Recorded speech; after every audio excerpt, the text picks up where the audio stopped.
عزیزان محترم، ماہ رمضان المبارک فضیلتوں کا مہینہ ہے.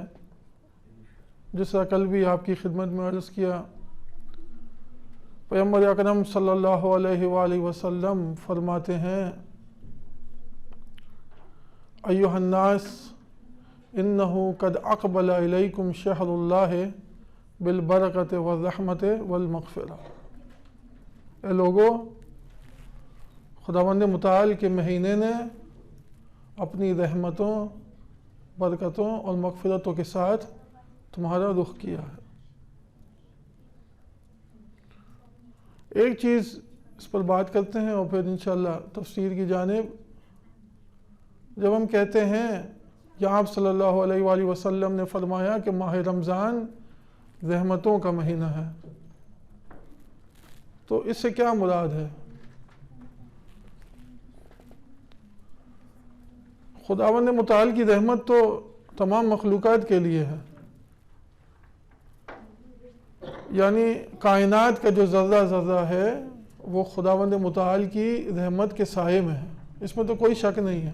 تو پھر کس طرح ہم کہتے ہیں کہ ماہ رمضان رحمت کا مہینہ ہے؟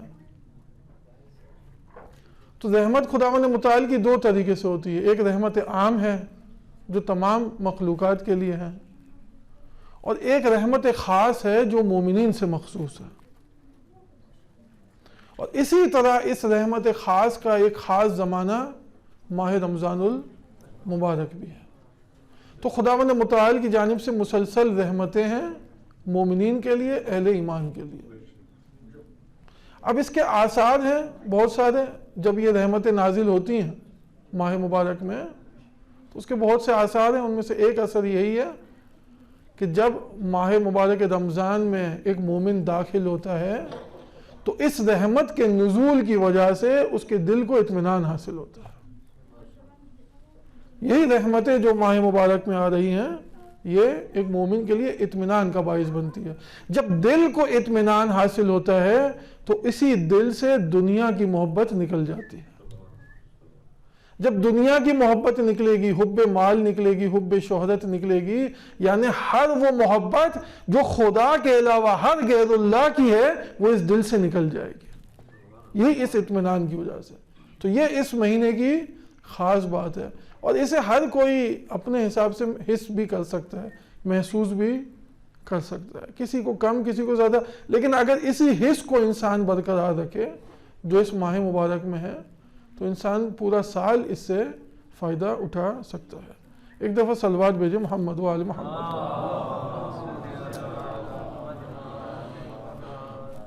تو عزیزاً، جس آیت کی تلاوت کا شرف حاصل کیا، سورہ رعد کی آیت نمبر 7. خداوند متعال فرماتا ہے: وَيَقُولُ الَّذِينَ كَفَرُوا لَوْلَا أُنزِلَ عَلَيْهِ آيَةٌ مِّن رَبِّهِ إِنَّمَا أَنْتَ مُنذِرٌ وَلِكُلِّ قَوْمٍ ہاد. آیت کے دو حصے ہیں. پہلے حصے میں خداوند متعال فرماتا ہے کہ یہ لوگ جنہوں نے کفر اختیار کیا ہے وہ کہتے ہیں کہ خداوند متعال کی جانب سے، اس کے رب کی جانب سے اس پر کوئی آیت کیوں نازل نہیں ہوتی، اس پر کوئی آیت، کوئی معجزہ کیوں نازل نہیں ہوتا. اب مفسرین اس بات میں لکھتے ہیں کہ کچھ افراد پیغمبر اکرم کے زمانے میں ایسے تھے کہ جن کو ایمان لانے سے غرض نہیں تھا، ایمان لانا نہیں چاہتے تھے، صرف پیغمبر سے نشانی کا مطالبہ کرتے تھے. اب مختلف لوگ تھے ان میں. کچھ لوگ تھے جو اپنے فائدے کے لیے نشانی مانگتے تھے، ورنہ دیکھیں نا پیغمبر اکرم نے معجزات اور اپنی نبوت کی دلائل تو قائم کیے تھے. شق القمر ہو یا رد الشمس ہو یا سنگریزوں کا ہاتھ پر کلمہ پڑھنا ہو یا درخت کا معجزہ ہو، یہ اتنے معجزے، یعنی تاریخ میں 1000 سے زیادہ معجزے ذکر ہوئے ہیں پیغمبر کے. اب اس کے باوجود بھی ایک شخص آ کے یا کچھ افراد آ کے کہتے ہیں کہ بھئی اگر یہ خدا کی جانب سے بھیجا ہوا ہے تو اس پر کوئی آیت کیوں نہیں آتی، اس پر کوئی معجزہ کیوں نہیں آتا؟ تو اب یہ وہ لوگ ہیں کہ جو ایمان لانا نہیں چاہتے بلکہ کسی اور وجہ سے، یا پیغمبر کا مسخرہ کرنے کے لیے، یا اپنے کسی فائدے کی خاطر. جیسے آگے محسن کراتی نے بہت اچھی مثال دی. انہوں نے کہا یہ ایسا ہی ہے جیسے کوئی چاند رات کو جا کے کسی درزی سے کہے کہ اگر تو درزی ہے تو پھر میرا لباس سی کے دکھا، اگر تو درزی ہے تو میرا لباس سی کے دکھا. تو وہ درزی کہے گا درزی تو میں ہوں لیکن تیرا لباس سینے والا نہیں ہوں کیونکہ میرے پاس وقت نہیں ہے. تو اب ایک بندہ اپنے فائدے کے لیے کہ بھئی میں تو تجھے درزی اسی وقت مانوں جب تو میرا لباس سی کے دکھا، یا روٹی والے کے پاس جا کے کہا اگر تو نون بھائی ہے تو پھر روٹی دے مجھے. بھئی نوبت میں ملے گی، جب تیری باری آئے گی جب ملے گی، ایسے تو نہیں ملے گی. تو یہ اس طریقے سے انسان کسی کو، اب پیغمبر کے پاس بھی کچھ لوگ آئے، انہوں نے کہا کہ اگر تم پیغمبر ہے تو میرے بھائی کو زندہ کر کے دکھا. اب پیغمبر زندہ کر سکتا ہے لیکن تیرے فائدے کے لیے نہیں، اپنی نبوت کی دلیل کو قائم کرنے کے لیے. پیغمبر کام یہ کرے گا، پیغمبر معجزہ دکھائے گا اور دکھائے بھی. تو اس آیت میں بس یہی ہے، کچھ لوگوں نے پیغمبر سے آگے کہا کہ اگر پیغمبر ہے تو خدا نے اس کے ہاتھ میں معجزہ کیوں نہیں دیا ہے. خدا متعال نے ان کے سوال کا جواب دینا ہی مناسب نہیں سمجھا، بلکہ پیغمبر سے کہا کہ صرف ان کو اتنا بتا دے. کیا بتا دے؟ انما انت منذر، کہ تو منذر ہے، وَلِكُلِّ قَوْمٍ ہاد، تو ڈرانے والا ہے، تو سیدھے راستے پہ لانے والا ہے اور ہر قوم کے لیے ہادی موجود ہے. ایک دفعہ صلوات بھیجے محمد وآلہ. تو اصل جو آج تفسیر کرنی ہے وہ اسی ذیل آیت کی کرنی ہے. صدر آیت تو سمجھا دی آپ کو.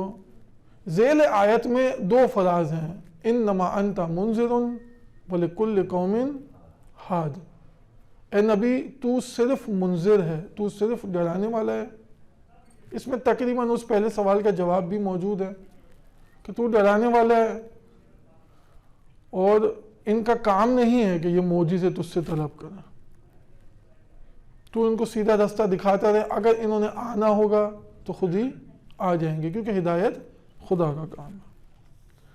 انما انت منذر. اب یہاں پہ دیکھیں تین سوال ہمارے ذہن میں آتے ہیں. اے نبی تو منذر ہے اور ہر قوم میں ہادی موجود ہے. تو یہ منذر اور ہادی میں کیا فرق ہے؟ پہلا سوال جو ذہن میں آتا ہے، جس طرح کل آپ کی خدمت میں رکھے، تین سوال رکھیں گے اور ان تینوں کے جواب دینے کی کوشش کریں گے. پہلا سوال یہ ہے کہ منذر اور ہادی میں کیا فرق ہے. جب یہ سمجھ آ جائے تو پھر ہم دیکھیں گے کہ ہدایت کس کی ذمہ داری ہے. اور تیسرا سوال یہ ہے کہ پھر خداوند متعال کی جانب سے ہادی کون افراد ہیں. تو منذر اور ہادی میں جو فرق ہے وہ بہت ہی واضح ہے. منذر یعنی ڈرانے والا، روکنے والا، راستہ دکھانے والا. پیغمبر اکرم صلی اللہ علیہ وآلہ وسلم کو جو خدا نے عہدہ دیا ہے وہ ہے منذر کا. یعنی پیغمبر کا کام ہے کہ لوگوں کو راستہ دکھائے، عذاب سے ڈرائے تاکہ لوگ دین کو قبول کریں. اب اس آیت میں منذر آیا ہے، ورنہ پیغمبر اکرم کے پاس دونوں عہدے ہیں، منذر بھی ہیں اور بشیر بھی ہیں. بشیر بھی ہیں اور نذیر بھی ہیں. بشیر یعنی بشارت دینے والا، نذیر یعنی ڈرانے والا. پیغمبر اکرم صلی اللہ علیہ وآلہ وسلم کا کام یہ ہے کہ لوگوں کو اسلام کی طرف دعوت دیں اور اس دعوت کے ذیل میں اگر انہیں ڈرانا ہو عذاب سے تو ڈرائے، اور اگر بشارت دینی ہو جنت کی تو بشارت بھی دے تاکہ لوگوں کو آگے آنے کے لیے تشویق ایجاد ہو. تو یہ ہے پیغمبر کا کام. تو خداوند متعال فرماتا ہے انما انت منذر، پس تو منذر ہے، یہ تیرا کام ہے. اور یہ قرآن مجید میں ایک جگہ نہیں مختلف جگہ پہ موجود ہے.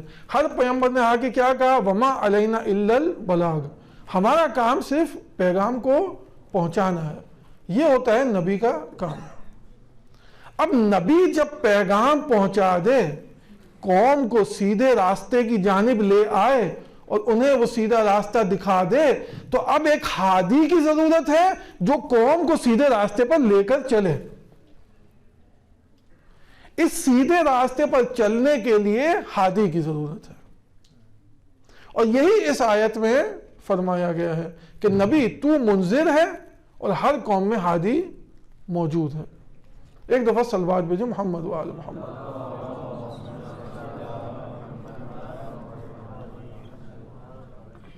اب یہاں پر بہت آسان سی دیکھیں بات ہے، زیادہ زحمت نہیں دیں گے آپ کے اذہان کو۔ سوال یہ ہے کہ بھئی ہدایت اصل میں کس کی ذمہ داری ہے؟ کس کا کام ہے ہدایت کرنا؟ پیغمبر کا کام تو انذار ہے، بشارت دینا ہے۔ ہدایت کس کا کام ہے؟ اگر ہم اپنی عقلوں سے یہ سوال پہلے پوچھیں، قرآن میں بھی آیتیں اس کی موجود ہیں، لیکن خود سے اگر کوئی سوال کریں، دیکھیں ہمارا خالق خداوند متعال، مالک خداوند متعال، ربوبیت اس کے پاس ہے، اس نے ہمیں پیدا کیا، اسی نے ہمیں ہدف دیا ہے سعادت کے راستے پہ چلنے کا۔ جب سارے کام اس کی جانب سے ہیں، سعادت کا راستہ بھی اسی کی جانب سے معین ہوا ہے، تو پھر ہدایت بھی اسی کا کام ہے۔ ہدایت خداوند متعال کا کام ہے۔ خداوند متعال ہی ہماری ہدایت کر سکتا ہے، کیونکہ اسے ہی معلوم ہے کہ وہ کون سا راستہ ہے کہ جس پر چل کر ہم کامیاب ہو سکتے ہیں۔ اب یہی بات قرآن مجید بھی کہتا ہے۔ قرآن مجید کیا کہتا ہے؟ قُلِ اللَّهُ يَهْدِي لِلْحَقِّ، کہہ دو کہ خدا ہی حق کی جانب رہنمائی کرتا ہے۔ ایک یہ آیت ہو گئی، اور دوسری آیت جو ہم روزانہ اپنی نماز میں تلاوت کرتے ہیں، کیا کہتے ہیں؟ اہدنا الصراط المستقیم۔ خداوند عالم سے مخاطب ہو کے کیا کہتے ہیں؟ کہ تو ہماری صراط مستقیم کی جانب ہدایت فرما۔ کیوں خدا سے کہتے ہیں؟ کیونکہ خدا کا ہی کام ہے، یہ ہدایت خدا ہی کر سکتا ہے۔ اب یہ خدا کی ذمہ داری ہے کہ ہدایت کرے، یا خود ہدایت کرے، یا اپنی جانب سے کسی کو ہادی مقرر کر دے۔ یا خود ہدایت کرے گا، یا اپنی جانب سے کسی کو ہادی مقرر کر دے گا۔ بس نتیجہ یہ نکلا، یعنی بحث شاید تھوڑی سی سخت ہو، لیکن ہدایت خدا کی ذمہ داری ہے، اور اب خدا یا تو خود ہدایت کرے گا یا کسی کو اپنی جانب سے مقرر کرے گا۔ بس میرے اور آپ کے لیے یہ کام نہیں ہے کہ ہم کسی کو اپنے سر پر بٹھا لیں اور اسے اپنا ہادی بنا لیں، یا ہم شورا بنا لیں، اس میں سے کسی ایک کو انتخاب کر لیں اور اسے اپنا ہادی بنا لیں۔ یہ ہمارا کام ہی نہیں ہے اصل، کیونکہ ہم جسے بھی ہادی بنانے کی کوشش کریں گے وہ خود ہدایت کا محتاج ہوگا۔ یہ اس میں دقیق نکتہ ہے۔ ہم جسے بھی اپنا ہادی بنا لیں وہ ہدایت کا محتاج ہوگا۔ ہادی صرف وہی ہو سکتا ہے جو خدا کی جانب سے ہدایت کرے اور خدا کی جانب سے ہدایت یافتہ ہو۔ دیکھیں یہ بہت ہی اس کے اندر باریک نکتہ ہے۔ ہم پوری امت مل کر اجماع کر کے بھی کسی کو اگر اپنے اوپر ہادی بنا لیں تو وہ ہادی نہیں ہو سکتا، کیونکہ وہ ہدایت کا محتاج ہے خود۔ اور خداوند متعال دیکھیں سورہ یونس کی آیت نمبر 35 میں کیا فرماتا ہے؟ أَفَمَنْ يَهْدِي إِلَى الْحَقِّ أَحَقٌّ أَنْ يَتَّبَعَ أَمَّنْ لَا يَهْدِي إِلَىٰ أَنْ يُهْدَىٰ فَمَا لَكُمْ كَيْفَ تُحْكَمُونَ۔ خداوند متعال فرماتا ہے کہ جو شخص تمہاری حق کی جانب ہدایت کرتا ہے وہ ہدایت کے لیے زیادہ سزاوار ہے، یا وہ شخص جو خود ہدایت کا محتاج ہو؟ اور تمہیں کیا ہو گیا ہے؟ کس طرح حکم کر رہے ہو؟ یعنی ایک ایسے شخص کو اپنے اوپر بٹھا رہے ہو جو خود ہدایت کا محتاج ہے، تو یہ نہیں ہو سکتا۔ تو بس ہدایت کی ذمہ داری خداوند متعال کی، اور ہادی بھی خداوند متعال کی جانب سے ہی ہوگا۔ اب سوال یہ آ گیا کہ خداوند متعال نے اپنی جانب سے کس کو ہادی مقرر کیا؟ کیا کسی کو ہادی مقرر کیا یا نہیں کیا؟ کیا کسی کو مقرر کیا کہ جو میرا ہاتھ پکڑ کر مجھے سعادت کی جانب لے جائے؟ تو بالکل مقرر کیا۔ کل بھی اس پہ بات ہوئی ایک آیت کے ذیل میں۔ خود پیغمبر اکرم کا یہ فرمانا کہ علی مع الحق والحق مع علی، علی حق کے ساتھ ہے اور حق علی کے ساتھ ہے، یعنی علی ہی ہدایت کرنے والا ہے، علی ہی ہدایت کرنے والا ہے۔ دوسری آج ایک اور دلیل اس کے ذیل میں پیش کرتے ہیں، وہ دلیل کیا ہے؟ حدیث ثقلین۔ حدیث ثقلین میں آپ فرماتے ہیں انی تارک فیکم الثقلین کتاب اللہ و اطرتی، اے لوگو میں تمہارے درمیان دو چیزیں چھوڑ کے جا رہا ہوں، ایک کتاب خدا اور ایک میری اطرت یعنی اہل بیت، ما ان تمسکتم بہما، جب تک ان دونوں سے متمسک رہو گے، جب تک ان دونوں کے ساتھ رہو گے، لن تضلوا ابدا، قیامت تک ابد تک گمراہ نہیں ہوگے۔ اب دیکھیں اسی ایک حدیث ثقلین سے 3-4 نکات جو ہیں جو ہمیں حاصل کرنے تھے وہ سارے اس میں موجود ہیں۔ سب سے پہلا سوال تو یہ کہ کیا پیغمبر اکرم صلی اللہ علیہ وآلہ وسلم کے اس دنیا سے جانے کے بعد کیا امت کو ہدایت کی ضرورت ہے یا نہیں ہے؟ پہلا سوال یہ۔ ہو سکتا ہے کوئی کہے کہ آپ نے ہدایت کر دی، اب امت کو ہدایت کی ضرورت نہیں ہے، ہو سکتا ہے کسی کے ذہن میں جواب ہو، لیکن اس کا جواب تو اس حدیث میں ہے۔ پیغمبر فرما رہے ہیں میں تمہارے درمیان دو چیزیں چھوڑے جا رہا ہوں تاکہ تم گمراہ نہ ہو۔ بس یعنی پیغمبر کے بعد بھی امت کو ہدایت کی ضرورت ہے، جبھی تو دو چیزیں چھوڑ کے جا رہے ہیں۔ اگر ہدایت کی ضرورت نہ ہوتی تو پیغمبر کچھ بھی چھوڑ کے نہ جاتے، ضرورت ہی نہیں تھی۔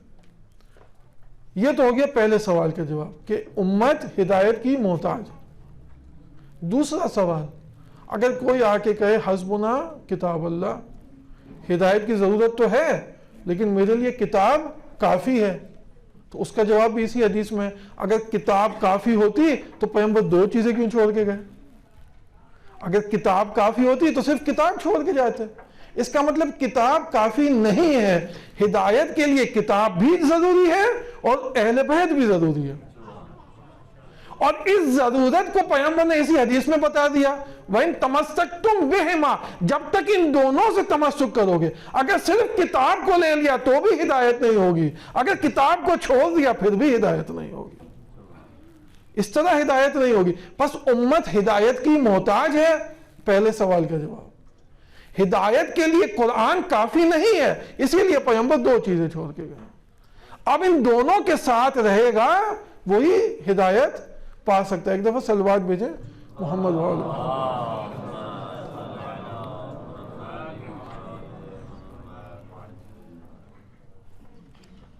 تو بس عزیزان پھر علائش کو یہیں پہ روکتے ہیں، اب اس حدیث میں بہت چیزیں، لیکن ہم آتے ہیں دوبارہ اپنی آیت پہ، انما انت منذر ولکل قوم ہاد۔ اب آج کے بعد آج کا جو تحفہ ہے آپ لوگوں کے لیے وہ یہی آیت ہے کہ اگر کوئی شخص پوچھے ہم سے کہ قرآن میں امامت کا کہاں ذکر ہوا ہے، تو جہاں بہت ساری آیتیں ہیں ان میں سے ایک آیت یہی ہے۔ خداوند متعال فرماتا ہے ہر قوم میں ہادی ہے، پیغمبر کا کام انذار ہے اور پیغمبر کے بعد ہدایت کے لیے ہم نے ہادی کو رکھا ہے۔ بس یہی وہ امامت کا فلسفہ ہے جو تشیع کے پاس ہے، کہ امامت کے شعونات میں سے ایک شعون کیا ہے؟ امام کا ایک کام ہے ہدایت کرنا، اور قرآن کہہ رہا ہے ہم نے ہادی ہر قوم میں رکھا ہے۔ دوسری چیز جو اس آیت سے ثابت ہو رہی ہے، جو جلدی سے سمجھاتا ہوا نکل جاؤں، خود اگر امام زمانہ کے حوالے سے سوال ہو تو اس کا جواب بھی یہی آیت دے گی، وَلِكُلِّ قَوْمٍ ہاد، یعنی ہر قوم میں ہادی رکھا ہے۔ 1400 سال پہلے بھی ہادی تھا، آج بھی ہادی موجود ہے اور قیامت تک موجود رہے گا۔ امام زمانہ کے وجود پہ دلالت کرتی ہے یہ آیت۔